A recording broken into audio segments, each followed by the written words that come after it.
स्वागत है आपका मेरे YouTube channel Bihar career academy पर। और इस वीडियो में हम बात करेंगे टॉप 25 MCQ जीके जीएस की।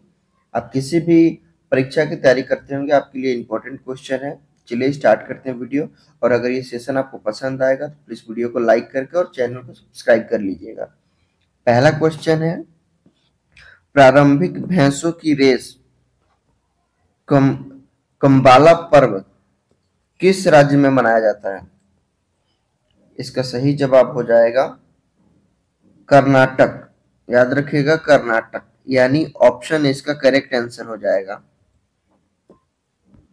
अगला क्वेश्चन है, चाय महोत्सव टी फेस्टिवल किस राज्य में मनाया जाता है? इसका सही जवाब हो जाएगा असम में, यानी कि ऑप्शन है इसका करेक्ट आंसर हो जाएगा असम में मनाया जाता है। यह त्योहार असम के, याद रखिएगा, असम के शहर जोरहाट में मनाया जाता है, जोरहाट। अगला क्वेश्चन है, आईसीसी पुरुष T20 विश्व कप 2022 का खिताब किसने जीता था? इसका सही जवाब हो जाएगा इंग्लैंड, यानी कि ऑप्शन से इसका करेक्ट आंसर हो जाएगा इंग्लैंड।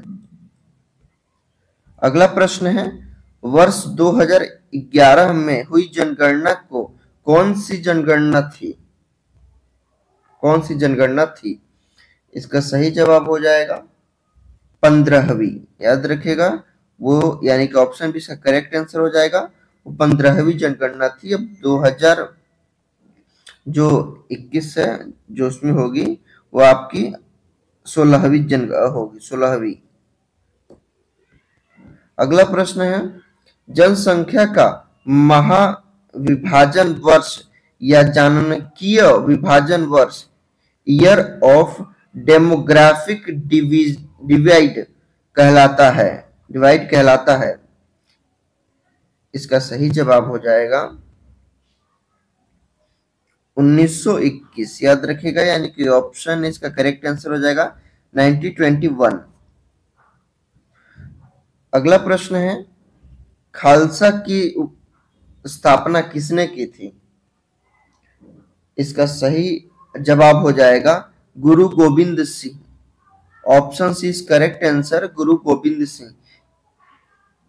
याद रखिएगा खालसा पथ की स्थापना सिख धर्म के 10वें गुरु ने की थी। ये 10वें गुरु थे गुरु गोविंद सिंह। जो इसकी स्थापना हुई थी वो साल 1699, याद रखिएगा 1699 में बैसाखी के दिन, जो उनका नया दिन होता है। याद रखिएगा पंजाबी का जो नया साल होता है, न्यू ईयर, वो बैसाखी होता है। उसी के दिन इसकी स्थापना हुई थी खालसा पंथ की। पंजाबी में खालसा का मतलब होता है, इस वर्ड का मतलब होता है शुद्ध, प्योर, प्योरेस्ट फॉर्म। याद रखिएगा शुद्ध। अगला प्रश्न है, भारत का सबसे बड़ा बैंक कौन सा है? इसका सही जवाब हो जाएगा रिजर्व बैंक ऑफ इंडिया, यानी कि option C, sorry option D correct answer, RBI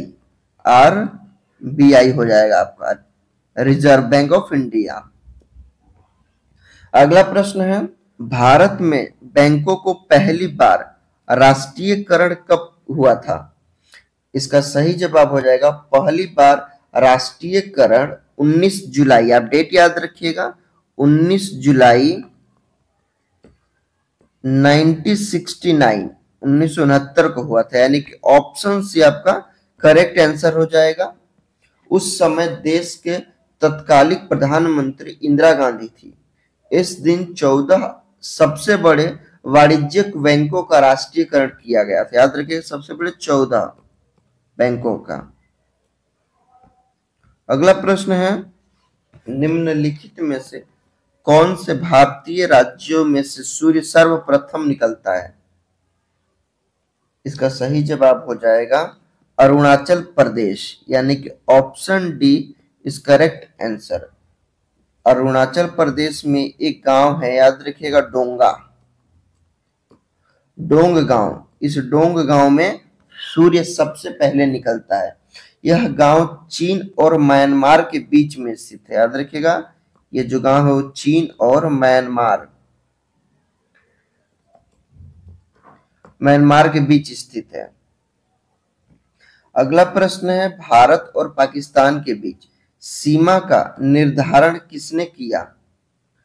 इसका सही जवाब हो जाएगा सर सिरिल जॉन रेडक्लिफ। याद रखिएगा, सर सिरिल जॉन रेडक्लिफ, यानी कि ऑप्शन सी इसका करेक्ट आंसर हो जाएगा। रेडक्लिफ रेखा को, और उस रेखा को इन्हीं के नाम पे रेडक्लिफ रेखा कहा जाता है। याद रखिएगा, इस रेखा को 17 अगस्त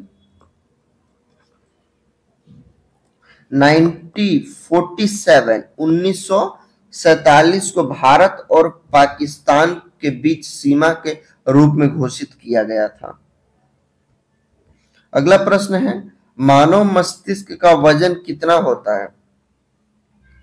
तो आप याद रखिएगा कि मानव मस्तिष्क का जो औसतम वजन होता है वो 1.3 से 1.4 केजी होता है, यानी कि जो लगभग कहा जाए तो 1300 ग्राम से 1400 ग्राम होता है। यानी कोई इसका फिक्स वेट नहीं होता है। तो अगर जो इसके करीब ऑप्शन है, ये ऑप्शन से करीब नहीं है, ये भी नहीं और ये भी नहीं है, तो ऑप्शन बी इसके करीब है, यानी कि ऑप्शन बी इस करेक्ट आंसर हो जाएगा। अगला प्रश्न है, दिल्ली सल्तनत की दरबारी भाषा क्या थी? उसका दरबारी लैंग्वेज क्या था? इसका सही जवाब हो जाएगा फारसी, यानी कि option D is correct answer. Farsi वहां की दरबारी भाषा थी। बढ़ेंगे अगले क्वेश्चन की तरफ। अगला प्रश्न है, अमीर खुसरो का जन्म कहां हुआ था? अमीर खुसरो का जन्म कहां हुआ था? इसका सही जवाब हो जाएगा ऑप्शन डी लाहौर। याद रखिए, option D Lahore correct answer. Option D is right answer. बढ़ेंगे अगले क्वेश्चन की तरफ। अगला प्रश्न है, चोल शासकों की भाषा क्या थी? इसका सही जवाब हो जाएगा ऑप्शन डी, यानी कि ए और बी दोनों, वो तमिल और संस्कृत दोनों बोलते थे। याद रखिएगा आप। अगला प्रश्न है, संविधान के किस अनुच्छेद में धन विधेयक की परिभाषा के बारे में बताया गया है? इसका सही जवाब हो जाएगा अनुच्छेद 110, यानी कि option A absolutely right answer हो जाएगा। अनुच्छेद 110 में बताया गया है। अगला प्रश्न है, पांचवी पंचवर्षीय योजना की अवधि क्या थी? इसका सही जवाब हो जाएगा 1974 से 1978, यानी कि option B is correct answer. 1974 से 1978 था। अगला प्रश्न है, छठी पंचवर्षीय योजना की अवधि क्या थी? इसका सही जवाब हो जाएगा 1980 से 85, यानी कि option D is correct answer. 1980 से 1985 हो जाएगा। अगला प्रश्न, कौन सी भाषा देव भाषा कहलाती है? इसका सही जवाब हो जाएगा संस्कृत, यानी कि ऑप्शन सी इसका सही जवाब हो जाएगा। संस्कृत देव भाषा कहलाती है। अगला प्रश्न, संतोष ट्रॉफी निम्नलिखित में से किस खेल से दिया जाता है? किस खेल में दिया जाता है? इसका सही जवाब हो जाएगा फुटबॉल, यानी कि ऑप्शन बी इसका करेक्ट आंसर हो जाएगा। यह पुरुषों के लिए राष्ट्रीय फुटबॉल चैंपियनशिप है। याद रखिएगा, ये राष्ट्रीय फुटबॉल चैंपियनशिप है। इसकी शुरुआत जो हुई थी वो 1941 में, यानी कि 1941 में इसकी शुरुआत हुई थी। यह भारत की प्रमुख फुटबॉल प्रतियोगिताओं में से एक है। बढ़ेंगे अगले क्वेश्चन की तरफ हम। सातवीं पंचवर्षीय योजना का मुख्य उद्देश्य क्या था?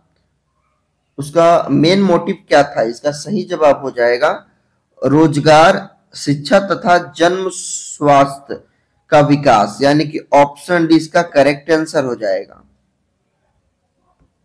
अगला प्रश्न है, किस काल की लिपि को चित्रकार लिपि कहा जाता है? इसका सही जवाब हो जाएगा सिंधु काल। याद रखिएगा, यानी कि option is correct answer. Sindhu काल की जो लिपि होती थी, जो लिखावट होती थी, उसे चित्रकला लिपि कहा जाता है। अगला प्रश्न है, मोचा कहाई उगाई जाती है? जो मोचा है वो कहवा कहाँ उगाई जाती है? इसका सही जवाब हो जाएगा यमन। याद रखिएगा, option C is correct answer, Yemen में उगाई जाती है। अगला प्रश्न, नेशनल सिक्योरिटी डिपॉजिटरी लिमिटेड यानी एनएसडीएल का मुख्यालय कहां स्थित है? इसका हेडक्वार्टर कहां स्थित है? इसका सही जवाब हो जाएगा मुंबई महाराष्ट्र, यानी कि ऑप्शन इज करेक्ट आंसर। अगला प्रश्न, गेटवे ऑफ इंडिया कहां स्थित है? इसका सही जवाब हो जाएगा मुंबई, यानी कि ऑप्शन बी इसका सही जवाब हो जाएगा। अगला प्रश्न है, नीति आयोग का मुख्यालय यानी हेडक्वार्टर कहां स्थित है? इसका सही जवाब हो जाएगा नई दिल्ली, यानी कि ऑप्शन डी इसका करेक्ट आंसर हो जाएगा। यह आपके लिए टेस्ट क्वेश्चन है, आप इसका आंसर कमेंट में जरूर बताइएगा और आप लोग अपना स्कोर जरूर बताइएगा कि आपका स्कोर 25 में से कितना रहा है, यानी आपने कितने क्वेश्चन का सही आंसर दिया है। और वीडियो अगर आपने यहाँ तक देखी है तो प्लीज वीडियो को लाइक कर दीजिए और चैनल को सब्सक्राइब कर लीजिए ताकि कोई भी वीडियो अपडेट हो तो आपको नोटिफिकेशन मिल जाए। Thank you so much.